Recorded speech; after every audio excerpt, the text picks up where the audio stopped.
Good morning. I am 4 minutes earlier today.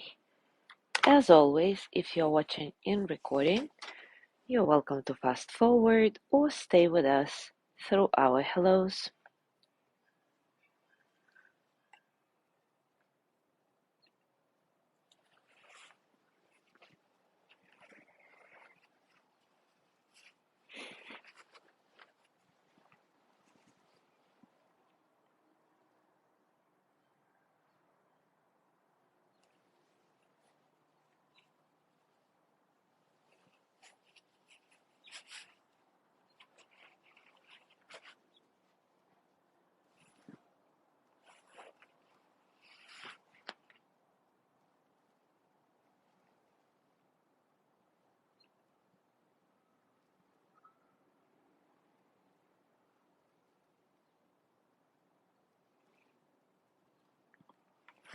Good morning, Sally.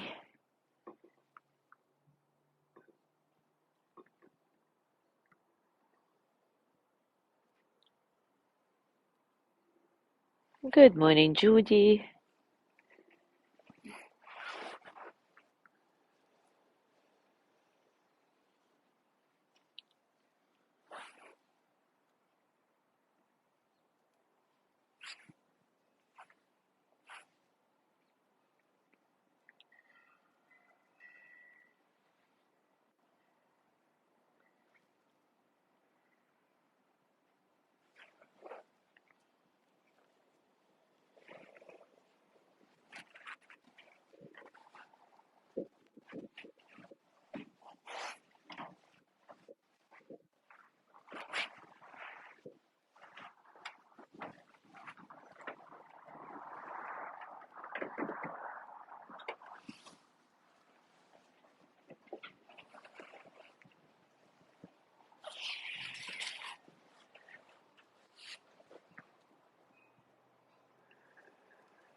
Good morning, Zazu.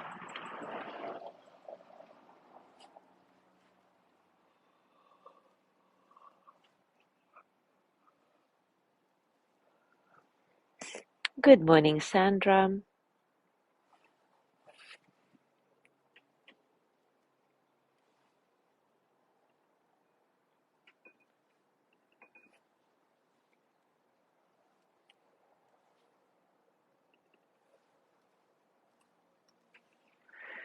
All right, it is time for us to start. And today we continue discussing the 5 qualities that we develop through our meditation practice that help us answer the question, why do I meditate? I'll remind you that the first 2 qualities are loyalty or commitment to yourself and clear awareness, clear seeing of your thinking patterns. The third quality we cultivate in meditation is courage, the gradual arising of courage as we allow ourselves to stay in meditation while experiencing emotional distress. And that inevitably happens at some point. Because this can be a very slow process. You may not even notice this courage building up on you, but you will see it eventually as an enhanced ability to experience emotional discomfort through the trials and tribulations of your life. Meditation is a transformative process rather than a magic makeover. The more we practice, the more we open, and the more we develop this courage in our life. In meditation, you never really feel that you did it or that you've arrived and there's no more work to do. You simply feel that you just relaxed enough to experience what's always been within you. Pema Chodron calls this transformative process grace. Because when we're developing this courage, in which we allow the range of our emotions to occur, we can be struck with moments of insight,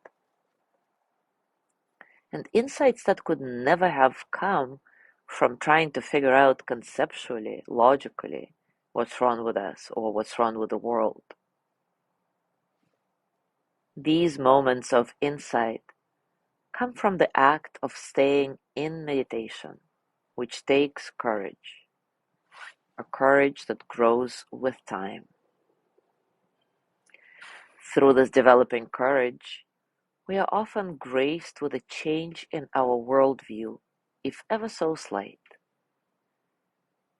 Meditation allows us to see something fresh that we've never seen before, or understand something new that we've never understood before.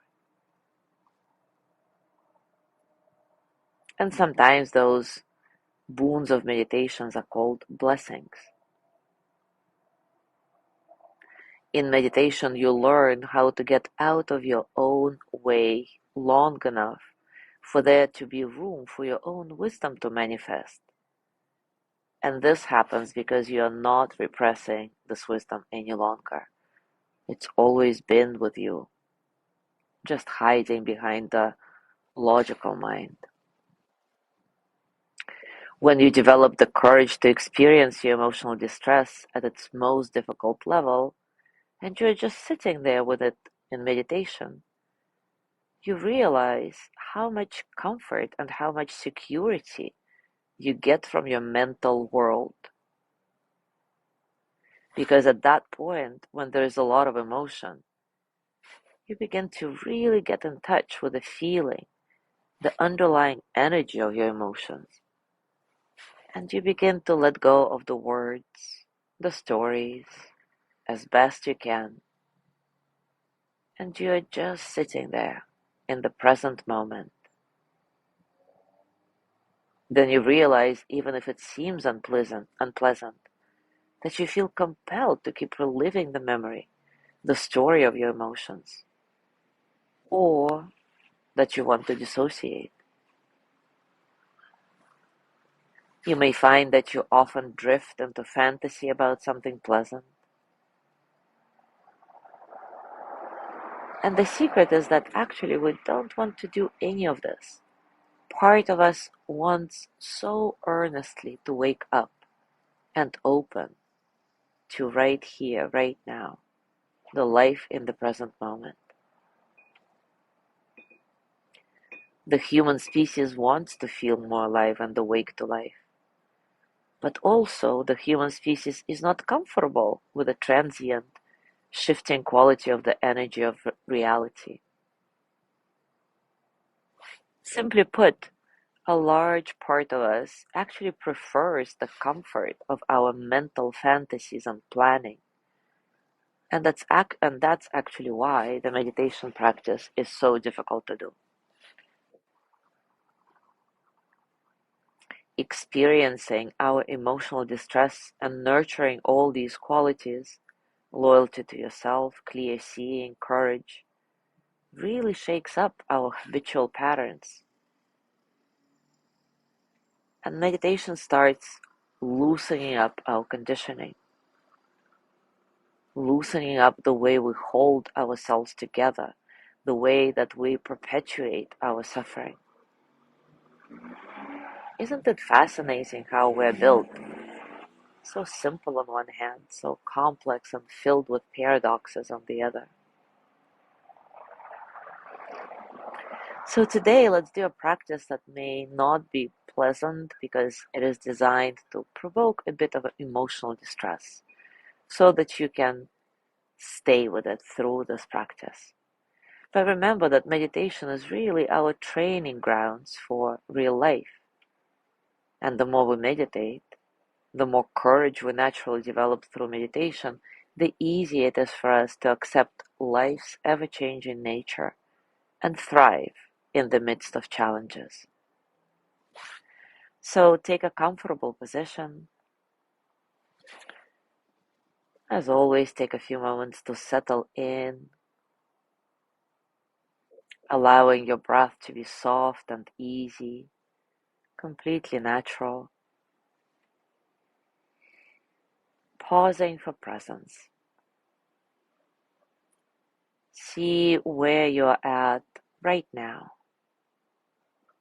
Sweep your body from top to bottom or from bottom to top, scanning for various sensations, physical, emotional, mental.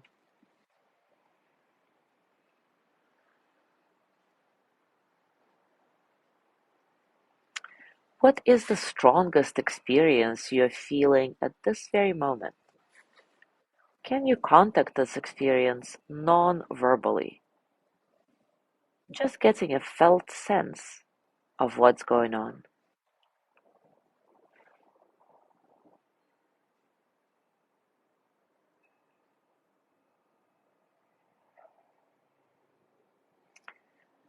And now bring to mind something that provokes an emotional distress in you. It may be a situation or a person. For the purposes of this practice, don't pick anything that is wildly upsetting. Rather something moderate, a 3 or 4 on a 0 to 10 scale.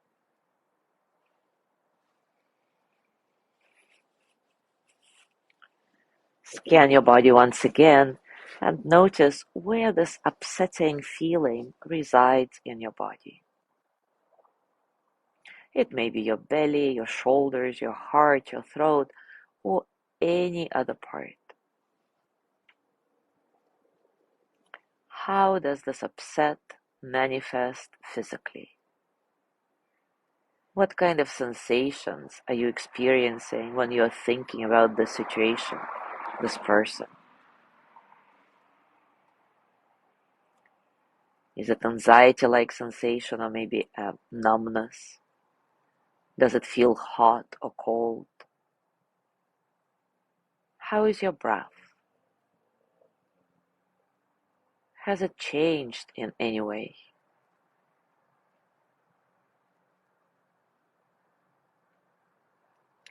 And simply be with whatever sensations arise.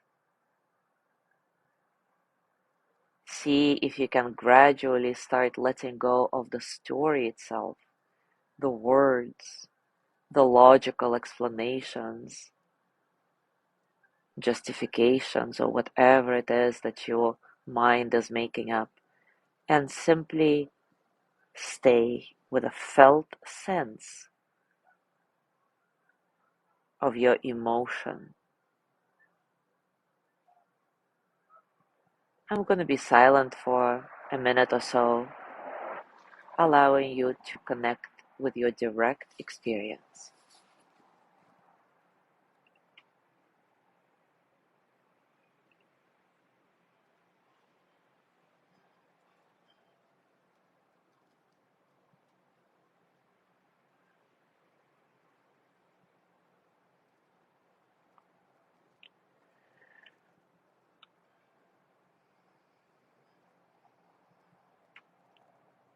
Remember that the mind will try to yank you out of the present moment, especially when you're experiencing something unpleasant. That's okay. Remind yourself that this is simply the nature of our mind. And whenever you catch yourself not in this meditation, a million miles away, simply return once again to your breath, to the sensations in your body. No judgment, no frustration. It is what it is. No problem.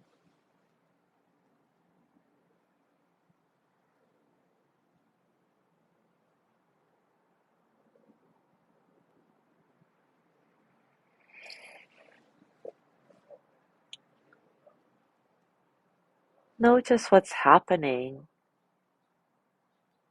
in your body, in your mind, as you continue to sit with the memory of this unpleasant situation that upsets you, the memory of a person that upsets you, with the raw feelings and sensations, letting go of the story, Notice what the brain does, what the mind does. Simply observe. Don't try to change anything. Simply stay present with a curious attention, as if you're a scientist in a lab.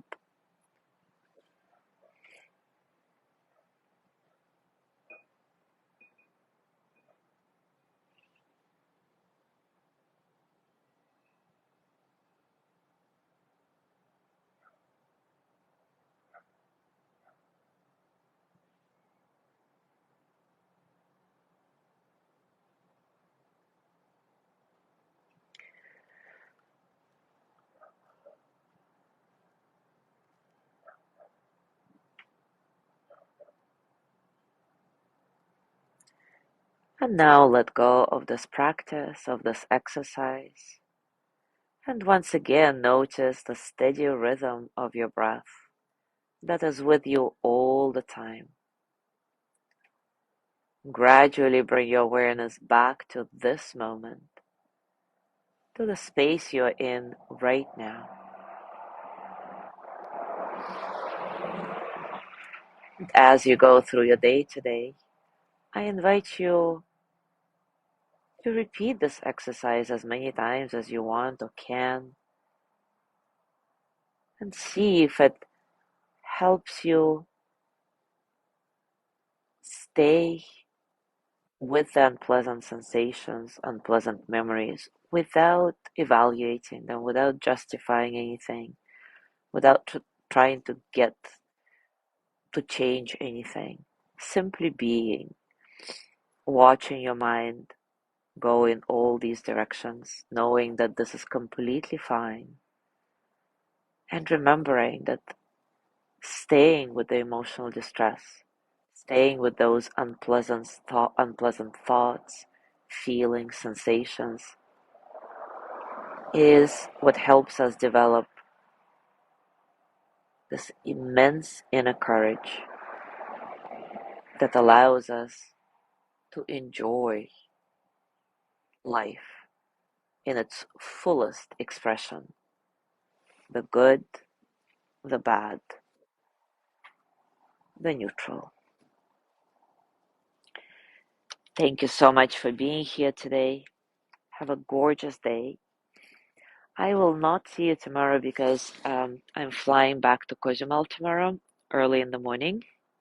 I will ask Lorna if she can do her breathing practice, and if she can, we will post something to that effect in the group. If she cannot, then do your own practice as usual, and I will see you on Thursday because Wednesday is Amethyst Healing Group. Enjoy your day. Bye.